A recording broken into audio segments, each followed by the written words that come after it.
में रूह कपा देने वाले हवा चल रही थी, उस वक्त एक व्यक्ति अपने चारों ओर भूत प्रेतों और पिशाचों के हाहाकार के बीच बैठा था। उसकी आंखें बंद थीं और होंठ लगातार एक मंत्र का जाप कर रहे थे। वह व्यक्ति कोई और नहीं बल्कि बाबा प्रयाग भारतीय थे। लेकिन क्या आप जानते हैं कि वह जन्म से अघोरी नहीं थे? यह कहानी है उस इंसान की जिसने अपनी पत्नी के साथ हुए जघन्य अपराध का बदला लेने के लिए काल भैरव, चंड भैरव और कर्ण पिशाचनी जैसे शक्तिशाली तंत्र सिद्ध किए। लेकिन वह इस राह पर क्यों और कैसे चला, आइए जानते हैं। वेद प्रकाश शर्मा, इलाहाबाद के एक नामी वकील। उनकी पत्नी के साथ घटी एक क्रूर घटना ने उनकी जिंदगी को ऐसा झकझोर दिया कि वह न्याय की जगह बदला लेने के लिए तंत्र विद्या के रास्ते पर चल पड़े। वेद प्रकाश एक बेहद प्रभावशाली पार्टी के खिलाफ केस लड़ रहे थे। जब जीत उनकी तरफ थी तो दूसरी पार्टी ने ऐसा घिनौना कदम उठाया जिसकी कोई कल्पना भी नहीं कर सकता। 4 लोगों ने उनकी पत्नी का बलात्कार किया। उस दर्दनाक घटना के कुछ दिनों बाद उनकी पत्नी ने आत्महत्या कर ली। वेद प्रकाश ने कानून का सहारा लिया, लेकिन अपराधियों ने पैसे और पावर के बल पर केस जीत लिया।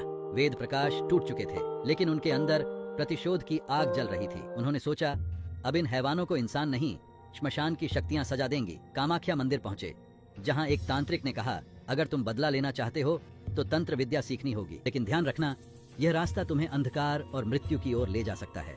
सोच लो। वेद प्रकाश ने जवाब दिया, मुझे इस दुनिया की कोई परवाह नहीं, मैं सिर्फ बदला चाहता हूँ। गुरु उदयनाथ और उनके शिष्य वेद प्रकाश ने तय किया कि वे आधी रात में श्मशान घाट जाएंगे। उस रात श्मशान की खामोशी में चंड भैरव की स्थापना की गई। गुरु ने वेद प्रकाश को बैठाया, उनके सिर पर हाथ रखा और उन्हें चंड भैरव के मंत्र की दीक्षा दी। साथ ही चेतावनी दी, तुम्हें 3 महीने तक चंड भैरव की उग्र तंत्र साधना करनी होगी। यह साधना कठिन है, लेकिन इसमें चूक की कोई गुंजाइश नहीं। साधना के शुरुआती 10 दिन सामान्य थे, लेकिन 11वें दिन से अजीब घटनाएं शुरू हो गईं।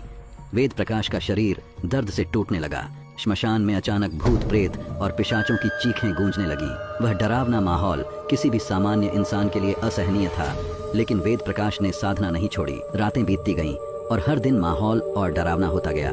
बिजली कड़कने लगी। जब वेद प्रकाश ने ये बातें अपने गुरु को बताईं, तो उदयनाथ ने गंभीर स्वर में कहा, अब समय आ गया है। कल रात चंड भैरव का प्रागट्य होगा, तुम्हें उन्हें भोग अर्पित करना होगा। ध्यान रहे, एक भी गलती जानलेवा हो सकती है। अगली रात श्मशान घाट की ऊर्जा बेहद तीव्र हो चुकी थी। हवा में भय का एक अजीब कंपन था। आधी रात को वेद प्रकाश ने मंत्रोच्चार शुरू किया। श्मशान का वातावरण और भयावह हो गया। भूत प्रेतों की चीखें, पिशाचों की हंसी और बिजली की गड़गड़ाहट माहौल को और डरावना बना रही थी।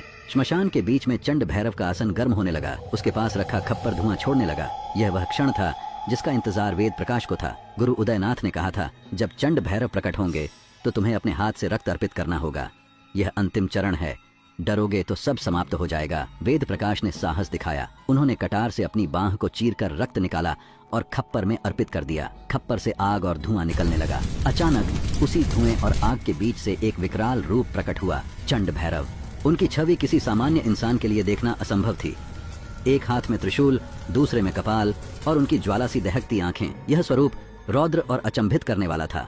भैरव की गूंजती आवाज पूरे श्मशान में गूंजी, बोलो साधक, इतनी कठिन साधना क्यों की? क्या चाहते हो? वेद प्रकाश अपने गुरु के निर्देशों का पालन करते हुए शांत रहे। मंत्र जाप जारी रखा। भैरव ने फिर पूछा। तीसरी बार जब उनका धैर्य टूटने को था, वेद प्रकाश ने कहा, मुझे आपका पूर्ण आशीर्वाद चाहिए। जब भी मैं आपको पुकारूं, आप मेरी सहायता के लिए प्रकट हों। चंड भैरव उनकी तपस्या से प्रसन्न हुए। उन्होंने आशीर्वाद दिया और गूंजती आवाज में कहा, तथास्तु। इसके बाद वे अदृश्य हो गए। दूसरे दिन की सुबह उनके गुरु शमशान घाट में आए और वेद प्रकाश जी के मुख पर खुशी देखकर समझ गए कि उन्हें चंद भैरव सिद्ध हो गए हैं। गुरु ने फिर उनसे कहा कि काम अभी खत्म नहीं हुआ है, काम तो अभी शुरू हुआ है। चंड भैरव के बाद आपको सिद्ध करने हैं कपाली भैरव। उनकी साधना 40 दिन तक चलेगी। उन्होंने कहा 30 दिन के बाद उनको खप्पर में हर रोज मदिरा रखनी है। फिर हर रोज प्रेत आकर जो भैरव बाबा के गण हैं, ये मंदिर और सारा भोग ग्रहण करेंगे। आपको डरना नहीं है। आपको बहुत परेशान करने की कोशिश की जाएगी कि आप ये साधना छोड़कर भाग जाएं, परंतु आप परेशान मत होना, मैं आपके साथ हूँ।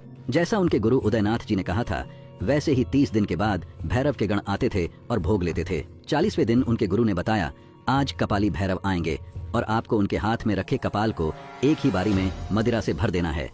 अगर एक बूंद की जगह भी रह गई तो वो आपका गला काट देंगे। वेद प्रकाश जी ने साधना शुरू करने से पहले चंड भैरव को याद किया। उन्होंने प्रार्थना की, हे भैरव बाबा, मुझे ऐसा पात्र दीजिए जिससे मदिरा खत्म न हो। चंड भैरव ने उन्हें एक अद्भुत कलश दिया जिसमें मदिरा कभी खत्म नहीं होती थी। आधी रात को आसमान में बिजली कड़की और धरती कांपने लगी। कपाली भैरव प्रकट हुए। उनके कंधे पर नरमुंडों की माला थी और हाथ में कपाल। उन्होंने भोग की मांग की।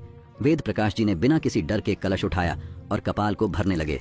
मदिरा से कपाल भरते ही कपाली भैरव ने गर्जना की और कहा, मांगो, क्या चाहते हो? वेद प्रकाश जी ने विनम्रता से कहा, हे महाकाल, आपका पूर्ण आशीर्वाद चाहिए। जब भी मैं आपको याद करूं, आप मेरी सहायता के लिए प्रकट हों। कपाली भैरव उनकी तपस्या से प्रसन्न हुए और तथास्तु कहकर अदृश्य हो गए। वेद प्रकाश ने कर्ण पिशाचिनी को क्यों और कैसे सिद्ध किया और कैसे उसने अपनी पत्नी के बलात्कारियों और हत्यारों से भयानक बदला लिया, इस खौफनाक और रोमांचक सच्ची कहानी का अगला भाग जानने के लिए थोड़ा इंतजार करें। लेकिन अगर आप इसे जल्द से जल्द देखना चाहते हैं तो नीचे कमेंट करें नेक्स्ट पार्ट।